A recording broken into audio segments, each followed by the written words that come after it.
माँ बिना मायका। जब तक मायके में माँ होती है तभी तक आपका मायका अपना घर लगता है और वहाँ माँ ही आपका इंतज़ार करती है। और जब माँ नहीं होती तो अपने भी क्या, वो घर भी बेगाने हो जाते हैं। 3 साल पहले नीतू की माँ ख़त्म हुई थी। उसके बाद से नीतू 3 साल से मायके नहीं गई थी। तभी अचानक भाई का फ़ोन आता है। भाई के बहुत जिद करने पर नीतू अपने बच्चों के साथ मायके जाने के लिए तैयार हो गई। आज नीतू मायके जाने के लिए बहुत ही ज़्यादा खुश थी।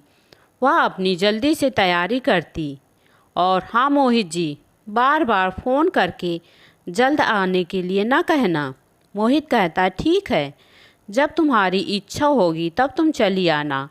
मोहित नीतू को और बच्चों को दोपहर की ट्रेन में बैठा देते हैं। नीतू अपने घर जाने के लिए बहुत ही उत्सुक थी। वह सोच रही थी कि भाई मेरा कितना अच्छा है, उसने मुझे अपने घर बुलाया है। और मैं 3 साल से फालतू ही सोच रही थी कि बताओ मेरे भाई ने मुझे घर तक नहीं बुलाया। जब से माँ ख़त्म हुई है मेरा सोचना गलत था। मेरा भाई बहुत ही अच्छा है। अब नीतू का स्टेशन आ जाता है। नीतू के हस्बैंड मोहित ने कहा था कि जब तुम स्टेशन पहुंच जाना तो अपने भाई को फ़ोन करके स्टेशन बुला लेना, वह तुम्हें और बच्चों को ले जाएगा। नीतू जब स्टेशन पहुंची तो वहां उसने अपने भाई को फ़ोन मिलाया, लेकिन उसके भाई ने फ़ोन नहीं उठाया। उसके घर से निकलने से पहले ही बता दिया था, भाई मैं आज आ रही हूँ, लेकिन उसके भाई ने फ़ोन नहीं उठाया। नीतू ने सोचा भाई किसी काम में बिजी होगा तो मैं खुद अपने घर रिक्शा करके चली जाती हूँ। ज़्यादा दूरी तो थी नहीं। नीतू के बच्चे को अब भूख लग गई थी। बच्चे बोले मम्मी बहुत भूख लगी है। नीतू ने कहा बस अभी 15 मिनट में पहुँच जाएंगे। तुम्हारी मामी खाना बनाकर रखी होगी, हम सब एक साथ मिलकर खाना खाएंगे। लेकिन बच्चे नहीं माने, बहुत जिद करने लगे। कहा मम्मी कुछ खिला दो। नीतू स्टेशन से बाहर निकलकर दोनों बच्चों को डोसा खिलाती है। नीतू को घर पहुंचने की इतनी जल्दी थी। वह चाहती थी कि मैं कितनी जल्दी अपने घर पहुंचूं और अपने भैया भाभी से मिलूं। वह डोसा नहीं खाती और सोच रही थी कि मैं अपनी भैया भाभी के साथ मिलकर खाना खाऊंगी। नीतू जब रिक्शे में बैठी तो अपनी माँ को याद करने लगी कि जब भाई की शादी नहीं हुई थी तब मैं घर से निकलती थी तो माँ कहती थी कि जब स्टेशन पहुँच जाना तो बता देना, मैं तुम्हारे भाई को भेज दूँगी। भाई तेरा लेने आ जाएगा। लेकिन आज कितना बदल गया है। लेकिन भाई की शादी के बाद सब कुछ कितना बदल गया था। माँ जब लाने को कहती तो कहता माँ आ जाएगी ना, सालों से आ रही है। फिर कौन सा, बैठने से पहले मुझे फ़ोन कर आने की बोली थी। अरे दुष्ट, क्या कह रहा है, बहन है तेरी, कितनी खुशी होगी अगर तू लेने गया तो। माँ अब मेरी भी जिम्मेदारियाँ हैं, ये लेने जाना छोड़ना, इन सब के लिए मेरे पास समय नहीं होता। जब एक स्टेशन से दूसरे शहर आ सकती है तो स्टेशन से घर आने में क्या परेशानी है। तब माँ कहती मना कर रहा है नीतू बेटा, कितनी बार बोला पर लेने आने को तैयार नहीं। कोई बात नहीं माँ, मत कहा करो, अब वह अभी बच्चा नहीं है, उसकी भी शादी हो गई है। माँ मेरे जीते जी तो मान जाता, बाद में देखी जाती। छोड़ो ना माँ, क्यों बात का बतंगड़ बनाना, मैं आ जाऊंगी अपने आप, मत कहा करो उसे। न जाने कितनी बातें हैं नीतू के दिमाग में दौड़ने लगी। इन्हीं बातों को सोचते हुए वह घर पहुंच जाती है। पर नीतू ने सोचा वह तो पुरानी बातें हैं, अब तो मेरे भाई ने खुद फ़ोन करके बुलाया है तो वहाँ ज़रूर बदल गया होगा। अब नीतू घर में घुसते ही एक कोने में अपने बैग को रख देती है और देखा इन 3 सालों में घर काफ़ी बदल चुका था। माँ के हाथों की लगाई गई तुलसी का पौधा सूखा हुआ पड़ा था। घर के सामने ही मंदिर थी। उस मंदिर में भगवान की मूर्ति तो थी, लेकिन ऐसे लग रहा था कि जैसे 3 साल से उस मंदिर में किसी ने एक दीपक तक नहीं जलाया था। फिर उसकी भाभी निकलती हैं। भाभी फिर उसे अपने अंदर कमरे में ले जाती हैं और फिर चाय बनाती हैं। चाय के साथ बिस्किट और नमकीन भी देती हैं। फिर मैं और मेरे बच्चे चाय पीते हैं। फिर भाभी कहती हैं कि थोड़ा आराम कर लो, मैं अभी खाना बनाकर तैयार करती हूँ। फिर मेरे बच्चे भतीजे और भतीजी के साथ खेलने लग जाते हैं और मैं थोड़ी आराम करती हूँ। थोड़ी देर बाद मेरी भाभी मेरे लिए खाना बनाकर लाती है। मैंने देखा आज मेरी भाभी ने मेरे लिए खिचड़ी बनाई है और साथ में अचार और सलाद भी लाई है। फिर मैंने भाभी से पूछा, भाभी क्या पापा खाना खा चुके? तो भाभी ने कहा, हाँ मैं उन्हें खाना दे आई हूँ। फिर मैंने पूछा, भाई कहाँ है? तो भाभी ने कहा, भाई किसी काम से बाहर गए हुए हैं, वह शाम तक आ जाएंगे। फिर मैंने और भाभी ने मिलकर खिचड़ी खाई। बच्चों ने खाना नहीं खाया क्योंकि वह तो डोसा खाकर आए थे। फिर खाना खाने के बाद मैं थोड़ी देर आराम करके अपने ऊपर वाली बड़ी भाभी के पास जाती हूँ तो देखा भाभी लेटी हुई टीवी देख रही थी। फिर भाभी ने कहा, नीतू चाय बना दूँ? मैंने कहा, नहीं भाभी, अभी तो मैं खाना खा कर आई हूँ। फिर मैं और भाभी ने थोड़ी देर बातचीत की। मैंने भाभी से उनका हाल चाल पूछा। तब भाभी ने कहा, सब ठीक है। मेरी बड़ी भाभी के भी 2 बच्चे थे। फिर मैं वहाँ थोड़ी देर बैठी और फिर मैं अपने पापा से मिलने उनके रूम में गई तो देखा पापा लेटे हुए थे। मैंने पापा को जगाया और पूछा, पापा खाना खा लिए? तो पापा ने कहा, हाँ बेटी, आज तू आई है तो तेरी वजह से आज मुझे भी खाना मिल गया। तो मैंने पूछा, पापा क्या अभी तक दोनों भाभी आपको खाना नहीं देती थी? पापा ने कहा, नहीं बेटी, जब से मैं तेरे घर से आया हूँ तब से दोनों भाभियाँ तेरी मुझे खाना नहीं देती। पापा ने कहा, अब मेरी तबीयत ठीक नहीं रहती। मैं बड़ी आश्चर्य में पड़ गई क्योंकि मेरे पापा काफ़ी दुबले लग रहे थे। करीब 3 महीने पहले पापा मेरे घर आए थे तो वहाँ 15 दिन तक मेरे घर में रुके थे, लेकिन मैं तो बेटी थी ना और मैं उन्हें ज़्यादा दिन तक नहीं रख सकी। फिर पापा वापस अपने घर आ गए। पापा ने बताया, बेटी तुम्हारी दोनों भाभियाँ पहले खाना देती थीं, लेकिन अब दोनों ही खाना नहीं देती। मैं एक समय मंदिर में खा लेता हूँ और दूसरी समय 10 रुपये दूध लेकर पी लेता हूँ और सो जाता हूँ। फिर मैंने पापा से कहा, पापा आपने भाभियों को कुछ कहा था क्या? तो पापा ने कहा, नहीं बेटी, बड़ी बहू ज़्यादा तेल डालकर खाना बनाती थी तो मैंने बड़ी बहू से कहा, बहू तेल थोड़ा कम डाला करो, मुझे नुकसान करता है। तो उसने खाना देना बंद कर दिया और छोटी वाली बहू से कहा, सब्जियों में थोड़ा मिर्च कम डाला करो, मेरा पेट खराब हो जाता है। फिर छोटी वाली बहू ने भी खाना देना बंद कर दिया। मैंने कहा, पापा आपको ऐसा नहीं कहना चाहिए था।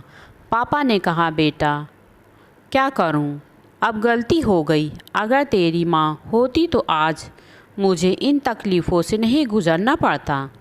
बहू तो बहू, बेटे भी मतलब नहीं रखते हैं कि पापा ने खाना खाया कि नहीं। मैंने पापा से कहा, पापा आप भाभियों को कुछ न बोला करो, वह जो भी देती हैं आप खा लिया करो। पापा ने कहा, क्या करूं बेटी, मजबूरी है। बातों बातों में समय का पता ही नहीं चला। सारी खुशियाँ गम में कब बदल गई पता ही नहीं था। नीतू का मन अब एक जने को ढूंढ रहा था, माँ की मौजूदगी को, उनके एहसास को। बिन माँ का मायका कैसे हो सकता है। जैसे ही अंदर गई, बरामदे में माँ की तस्वीर लगी थी। वह खड़ी हो गई, आंसू को काबू में ना कर पाई, वह फूट फूट कर रो पड़ी। आज नीतू का आंसू पोंछने वाला कोई नहीं था। नीतू फिर अपने आंसू पोंछकर माँ के कमरे में गई। कमरा बिल्कुल वैसे ही रखा था जैसे वह चाहती थी। नीतू का सामान माँ के कमरे में रखवा दिया गया। देखते ही देखते 4-5 दिन बीत गए, पता ही नहीं चला। इन चंद सालों में माँ की कमी महसूस हो रही थी। भाभी के हाथ का स्वाद ही माँ के जैसा बिल्कुल भी नहीं था। आज उनके खाने के स्वाद में माँ के हाथों का जायका नहीं था। तुम्हारी सब्जी तो माँ के हाथ के जैसी नहीं बनी है। एक माँ ही होती है कि मेरी बेटी को क्या पसंद है वही चीज़ बनाकर खिलाती है अपनी बेटी को।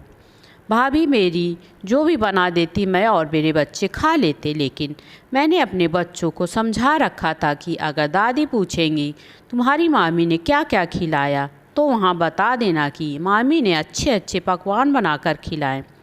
अचानक एक दिन हम सब लोग बैठे थे, भैया भाभी भतीजे बच्चे। तभी मेरे भाई ने कहा, बहन मुझे कुछ रुपए की ज़रूरत है, तुम्हारे पास हो तो मुझे दे दो। मेरे पास रुपए थे, वह पिताजी के दवाई के में खर्च हो गए। अब मैं उनसे क्या कहती कि पिताजी को तो भाभी खाना तक नहीं देती, तो आपने दवा में कहाँ खर्च कर दिए। फिर भी मैंने सोचा चलो ठीक है, भाई है। फिर मैंने अपने भाई को 5,000 रुपये दिए। तब भाई ने कहा, दीदी और होते तो दे दो। मैंने कहा, भाई मेरे पास अभी और नहीं है। फिर मेरे भाई वहाँ से उठकर चला गया और फिर मुझसे बात तक नहीं करता। अब मुझे अच्छे से समझ आ जाता है कि आखिर भाई ने मुझे यहाँ पर किस लिए बुलाया है। ना वहाँ से मुझे खाना मिलता और न ही मेरे साथ रात में कोई सोता। मैं अकेली ही अपनी माँ के कमरे में दोनों बच्चों को लेकर सो जाती थी और मेरी भाभियाँ अपने अपने कमरे में सोती थीं। एक दिन मार्केट जाकर मैंने पापा के लिए कपड़े खरीदे और उनकी ज़रूरत के सामान खरीदे और अपने भतीजे भतीजी के लिए कपड़े और कुछ खिलौने खरीदे।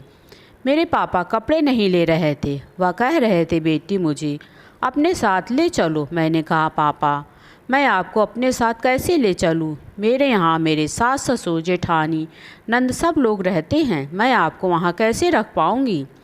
तब पापा ने कहा, बेटी मेरा एक काम कर दो, तुम मुझे वृद्धा आश्रम में छोड़ दो, मैं वहाँ रह जाऊँगा।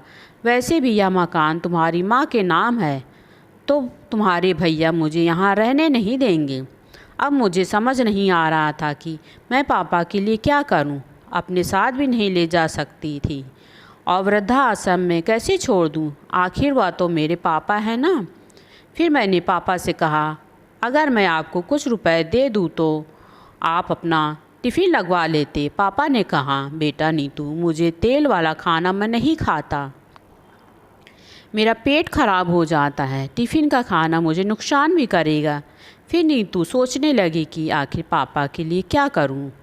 तब नीतू के मन में विचार आया कि मैं अपने भाभी भैया से बात करती हूँ। तब नीतू अपने छोटे भाई के पास जाती है और कहती है, भाई पापा को खाने की बहुत दिक्कत होती है, क्या भाभी पापा को खाना दे देती तो ज़्यादा अच्छा रहता, एक समय ही सही। तब भाभी ने कहा, नीतू मैं तो उन्हें रोज़ खाना देती थी, लेकिन पापा को मेरा खाना पसंद ही नहीं आता था। तब नीतू ने कहा, भाभी आप पापा के लिए थोड़ा सादा खाना बना दिया करो, पापा अब तेल मसाला वाला खाना नहीं खा पाते। तब नीतू की भाभी ने कहा, नीतू हम ऐसा नहीं कर सकते, अगर इनको ज़्यादा परेशानी है तो वह तुम्हारे साथ चले जाएं, हम इनको नहीं खिला सकते। फिर नीतू कुछ नहीं बोली। वहाँ से उठकर फिर वो अपने बड़े भाभी और भाई के पास जाती है। तब भाभी से कहती है, भाभी आप मेरे पापा की थोड़ी मदद कर दिया करो, उनके लिए सादा खाना बना दिया करो। तब उसकी बड़ी भाभी कहती हैं, हम लोग तो नीतू सादा खाना खाते ही नहीं, हम लोग मसाले वाला खाना खाते हैं और पापा के लिए अलग से क्या बनाएं? पापा को तो कुछ पसंद ही नहीं आता हम लोगों के हाथों का। फिर नीतू समझ गई कि बड़ी भाभी भी पापा को खाना नहीं खिलाएंगी। नीतू जब रात में सोई तो उसे अपनी माँ की बहुत याद आ रही थी। वह पूरी रात सोई नहीं, सारी रात बस रोती रही कि माँ के बिना पापा का क्या होगा। दूसरे दिन सुबह मोहित का फ़ोन आता है। वीडियो कॉल पर मोहित ने पूछा, नीतू कैसी हो? क्या मायका ज़्यादा अच्छा लगने लगा जो मेरी याद तक नहीं आई? मुझे एक फ़ोन तक नहीं किया। मोहित ने देखा कि नीतू की आंखें रो रो कर काफ़ी सूजी सी लग रही हैं। रात भर सोई नहीं क्या? मोहित ने पूछा। नीतू ने कहा, नहीं, मैं ठीक हूँ। मेरी आंखों में थोड़ा कल मार्केट गई थी तो मेरे आंखों में थोड़ी धूल चली गई थी, इसलिए शायद आंखें लाल और सूजी लग रही होंगी तुम्हें। तभी मोहित ने कहा, नीतू, तुम्हारी आंखें क्या आवाज़ भी बता रही है कि तुम परेशान हो। बताओ मुझे आखिर बात क्या है। तब नीतू रोने लगती है और मोहित को सारी बात बताती है कि घर में क्या क्या हुआ। मोहित कहता है, नीतू, तुम चिंता मत करो। नीतू ने कहा, मोहित, कैसे चिंता ना करूं? आखिर वह मेरे पापा हैं और मैं उनकी बेटी, और बेटी होकर भी मैं उनके लिए कुछ नहीं कर पा रही। तब मोहित ने कहा, नीतू, तुम आसपास में कहीं पता करो जहाँ टिफ़िन में खाना मिलता है। वहाँ उनसे बात करके कहो कि पापा के लिए बिना तेल मसाले वाले का खाना बना दिया करें और हम यहाँ से उन्हें ऑनलाइन पैसे भेज दिया करेंगे। नीतू को भी मोहित की बात बिल्कुल सही लगी। फिर नीतू ने कहा, ठीक है मोहित, मैं देखती हूँ कहीं पास में जहाँ टिफ़िन मिलता हो। फिर नीतू घर पर टिफ़िन पहुँचाने वाले का पता करती है। फिर वहाँ जाकर बात करती है।